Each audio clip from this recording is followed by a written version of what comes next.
Hello guys, MikuChibi here, welcome back to our Sword Art Factor, and today it is Eugeo's birthday, so happy birthday to Eugeo. And you can see we have his birthday banner and we have two really interesting skills. So, short about the birthday banner, we have a step-up banner with 3 steps. Step 1 you have 50% off, step 2 regular price, and step 3 a guaranteed random Eugeo skill. And on step 2 and step 3 you will see you have an increased drop rate for the future new Eugeo skill, which is these two. So 1.3% drop rate for the new one and 2% for step 3. And the two new skills we can have a look at are Flame Breaking Blade, Eugeo ability access skill, and a full burst sword skill, Relentless effort Eugeo. Another non-element of a sword, we have now what? 2 full burst that is non-element, and then we have a burst that is non-element. And this one is available till 19th of April, so you have 9 days on you to decide if you want to summon this banner or not. The first skill we're gonna have a look at is Flame Breaker Blade Eugeo. Earth, Suction, Enhanced Antidote, everyone is different, Ground Pulse. Okay.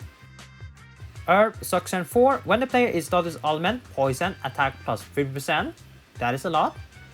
Enhanced Antidote 3, poison damage reduced by 30%. Not bad. Everyone is different 3, add a fatal poison effect on yourself for 30 seconds when using your switch, 50 stacks. And the damage taken is 2.2%, number of stacks times 0.2%. So up to what? 20, close to 20% damage. But it's not a lot. And also you have the 30% reduction, so it can be nice.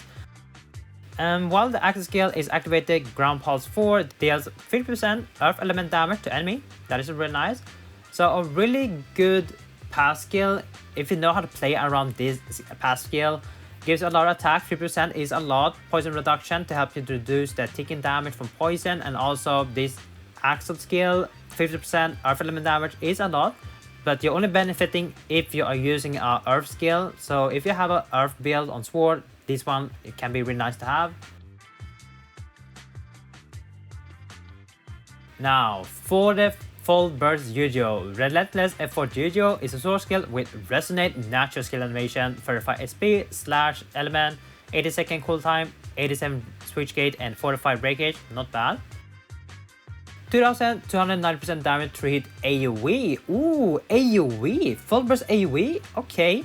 Enhanced defense 4, defense plus 50% for 50 seconds, and dynamic pulse buff, non-element damage plus 0.5% per stack for 20 seconds. Okay, that is a really good buff. And if you want to activate the burst, you need to do earth / water. But if you max limit break the skill, you will be removing this sequence here and only need to do earth / should be really easy, especially if you have the new ally skill, the new connect skill. You can easily activate this one. Very nice. 30-second cooldown and breakage 90. Pretty good. 5510% damage to hit AoE. Bonus, your own attack increased by defense times 2. Really good bonus. And non-element damage plus 100% when equipping 2 or more ally skill in the same set. Should be really easy because we do have some free ally skill as well, so really good for new players. But if you're pulling on Ali's birthday and did get both of the ally skill, the passive and the connect skill, then you are good to go. Use those two and you're already getting the 100% non-element damage. Really good. So 2 really good birthday skill. I kind of like it. Definitely a skill that you really want to have. Definitely this one because you definitely really want a full burst on your set for sword. Relentless effort Eugeo is a sword skill with higher damage multiplier, increasing after limited breaking. Okay, no wonder it has a high multiplier. And if you look at the rate, we have 0.084 for all skill here, and on step 3 we have 1% for the future red, 0.043 for the rest. For guaranteed, you have 50% for the future and 1.75 for the other Eugeo skill. Alright, so let's have a look on other Eugeo skill that you can get in this banner. So here you can see these are all the Eugeo skill you can get from his birthday banner. Of course, we have to exclude the limited skill, the free skill, and then also the new ones. So this one, this chain skill, this one will not include it because the current banner that this skill is on is still ongoing. Same for the mod skill. So the chain and this mod skill are not included in the banner. So we're gonna start with the first one, which is the full burst slash and holy, a really strong one. Good in any slash holy content. For example, if you're doing KO Showdown level 175 Dalos, it can be really strong, really useful as well. So really nice to have. Connect skill, you usually have 2 connect skill, 1 support sword skill and 1 offensive axe skill. This one can be really nice to have if you need more support skill to buff yourself. So really nice to have on your sword build. But this one is more offensive, so you're mostly looking for more damage. Each chain skill gives you more attack on enemy break. For Axel, Juju has 2 axe skills that are really good. First one is an Axel skill, which is really nice. It has anti-climax buff, which is really nice, and definitely a lot of people have been trying to get, because anti-climax, people miss out the middle, which also have anti-climax. So having anti-climax can be really nice for your DPS build. It is a really nice support skill. And then we have a Spear Juju, which is supporting wind stack. So if you're building a wind spear set, then having this one can also be nice. Mod skill, Juju have 2 different mod skill, 1 for sword and 1 for axe. So for sword, of course has 3, but we won't include this one because it's not available in his buff banner. So 2 mod skill, 1 is focused on the holy element and 1 is focused on fire element. Both of these are really good. 1 is for single target and 1 for AoE.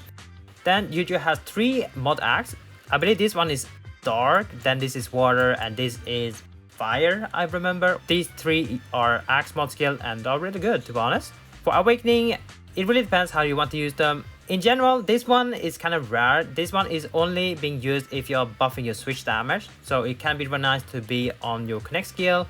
Next, another rapier support skill that's buffing your switch damage and also reducing enemy slash attack, so can be really nice. Now you have 2 support skills that are buffing your switch damage. Next, I want to include this one. So we have 2 support skills that can be really nice if you're playing around stacking. 1 is focused on Jar of the Eyes, so that is another defense stack, and then you have Knight. Oh damn, I almost forgot the name, but another different defense stacking. So you have 2 support skills that are stacking defense, and both of them are 2 different buffs, so you have now 2 stacking defense, so it can be really nice to have on your connect skill, pretty useful as well. So both of these are really good if you're playing around defense stack. Next, we have a support axe skill, which are really good for breaking. So if you're fighting enemy that need a blunt break, blunt wind break, or axe break, this one can be really nice to have. It also gives you a max HP buff.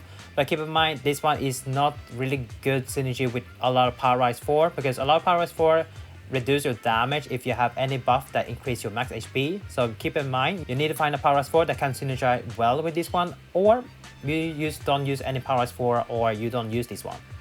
Lastly, we have another support axe skill that gives you more damage to blunt. So really nice to have on your axe build, and also it has a really nice bonus as well. Can be really useful as a mod fodder if you want to do that. For burst skill, he has 1 really good burst skill, which is from the last year birthday. Really strong, and if you have a full burst, then you can synergize well with this one. Can be good in any slash water content, so it is a really strong burst skill. For support, the duty of calling Juju, this one is mostly if you need to crit. This one can be nice on your axe build. Next one, I only added this one because it has a defense stacking, so it can be really nice if you need more defense stacking. And next one, this is mostly for water buffing and also applying frostbite, so it's a really nice support skill. Next, for the fodder, we have 2 really good fodder. This one is free if you complete the Alicization event. This one free, but I added here. Actually, I should put it here, to be honest, because it's free. We have a really strong 3-slot axe mod fodder. Really good in your mod axe. If you get this one, it's really nice. You can apply this one in your mod axe and it will deal a lot of damage. For passive, Juju has really good pass as well. First one, the light magic, really good for any sword build. Definitely a pass skill that you really want to equip on your sword build because it increases your defense and scales with your level. Next, we have 2 Power Rise. This one is a really good Power Rise 3 to have, and this one as well. This one's pretty new. Still, I'm not sure how people will use this one, but it has really interesting effect. So if you know how to utilize this, then you have a really good setup. This one, I would say, is a really good active pass skill if you're building a frost set. Mostly spear, I would say. Works on rapier, but I think this one is pretty good in spear set, wind spear set. Then we have Veteran Technique 4, which scales with your level. So the higher level you are, the more attack we get. Max is 34% attack. Can be really nice if you don't have any Veteran Technique 4 yet. Advanced Trooper 3 and Aqua Convention can be really nice if you're building a war set. This one, if I remember, giving more attack if you're using a blunt weapon, so really good for mace DPS and axe DPS, really nice to have, and give you more attack or additional damage if I remember. A really nice passive to equip. This one is really depends if you can utilize it. So if you can play any debuff on yourself, like the ability, poison, bleed, or something like that, you're getting both defense and attack, which is really good, and also you can apply yourself with Scorch if you need that. So these are really nice if you can play around that. And lastly, this one is more for axe and mace. It gives you more attack and also gives you stun resist, I believe, which it can be really nice as well if you fight the enemy that always stun you. For a ring, we have two really good rings. One for petrify resistance, if you need that, it can be really good for example, floor 69, the snake. It always apply petrify, so this one can be really nice to equip. Then we have a combination 4 to increase your switch damage, can be really nice to equip as well. So two really good power skill to apply on your ring. And then we have some limited skill that are not included, that will not come back, and then with some free skill and some skill that I think are really bad. So these are all Eugeo skill that you can get in his birthday banner, except for the ones I mentioned. Now the question is this banner worth to summon on? Yes, 100% yes. Why? First skill, really good power skill to you can use, and then full burst. If you get this one, you have a really good start. You can reroll for this one as well, because full burst, when it comes to full burst sport skill, they are really strong and they can clear any content with it. This one is a non-elemental full burst, and every single meta right now is using non-element, meaning you can use this skill in any slash content, any slash weakness content. Even if the enemy is weak to slash fire or slash water or something, any other element, you can use this one in any slash weakness content. A really good one. The only issue is that this sequence here, earth skill, we don't have any free earth skill if you remember, or water. So gonna take a while to use it. That means you have to utilize a second set to apply earth and water. Also, as a new player, you won't have that many nighters, so it's gonna take a while to gather some nighters just to maximum breaking this skill. But I'll still say this one is definitely worth it yet, because it's a full burst. You know how strong the Mario Yuki is, really popular using there, and now we have Karu. A lot of people are using Karu as well. So Eugeo, I will see this one also being used a lot. Definitely worth summon on, definitely worth getting this skill. So if you're a new player, rerollers, definitely worth summon on. For rerollers, try to get this one, definitely worth reroll for. Full burst is really strong. You don't need to reroll for mod sword, and then you have to unlock this slot. Just get this one, you're good to go. For those that doesn't have a full burst sword yet, definitely worth summon on. But keep in mind, it's also RNG. It's not guaranteed to get this one. You have a 50% chance to get the Futured and then the non-Futured Eugeo skill, right? If you want the full burst, you have 25% chance. So keep in mind, you have 25% chance to win and 75% chance to lose. Even if you don't hit the future Eugeo skill, any other Eugeo skill is really good. You can maybe get the full burst holy skill, really nice, and maybe you get this one for free. So yeah, pulling on Eugeo birthday banners are really good. So my recommendation, if you haven't spent enough of your icon gems yet, Eugeo, go for it, really good one. That banner is definitely 100% worth it. For me, will I put someone on it? Not really, I don't really need it. I already have my full burst sword. I'm not farming any slash content. I already have my dagger build as well, so I don't really need a sword build. So I will be skipping this one because I don't really need it. That's for me. Thank you guys for watching. See you guys next time. Take care now and bye bye.